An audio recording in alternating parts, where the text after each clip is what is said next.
71 জন মানুহক হিমন্ত বিশ্ব শৰ্মাৰ চৰকাৰে এতিয়ালৈকে গুলিয়াই হত্যা কৰিছে। 72 জন মানুহক 221 জন মানুহক গুলিয়াই ভুৱা এনকাউণ্টাৰ কৰি গুলিয়াইছে আৰু গুলিয়াই সেইজন মৰা নাই। 221 জন মৰা নাই, মৰিছে কিন্তু 72 জন। মুঠতে 221 যোগ 72 ইমানজন মানুহক এতিয়ালৈকে ভুৱা এনকাউণ্টাৰ কৰি গুলিয়াইছে বুলি আজি বিধানসভাত তৰাবিহীন প্ৰশ্ন 107ত মুখ্যমন্ত্ৰী হিমন্ত বিশ্ব শৰ্মাই এই প্ৰশ্নৰ উত্তৰ গৃহমন্ত্ৰী হিমন্ত বিশ্ব শৰ্মাই এই উত্তৰ দিছে। আজি মই এটা প্ৰশ্ন কৰিছিলোঁ যে পুলিচৰ জিম্মাত আৰু জিম্মাৰ আগতে অসমত কিমান মানুহে অভিযুক্ত কিমান মানুহে ভুৱা এনকাউণ্টাৰত মৃত্যু হৈছে। আজি ভুৱা এনকাউণ্টাৰৰ উত্তৰত মোক জনাইছে যে অসমত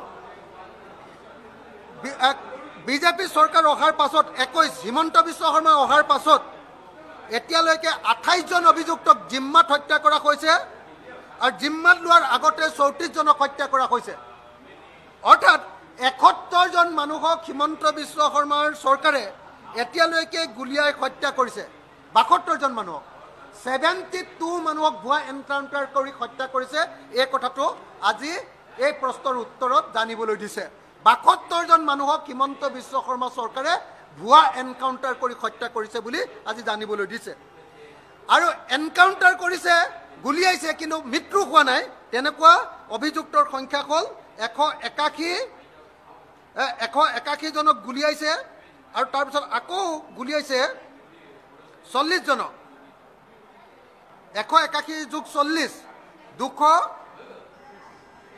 221 জন মানুহক গুলিয়াই ভুৱা এনকাউণ্টাৰ কৰি গুলিয়াইছে আৰু গুলিয়াই সেইজন মৰা নাই। 221 জন মৰা নাই, মৰিছে কিন্তু 72 জন।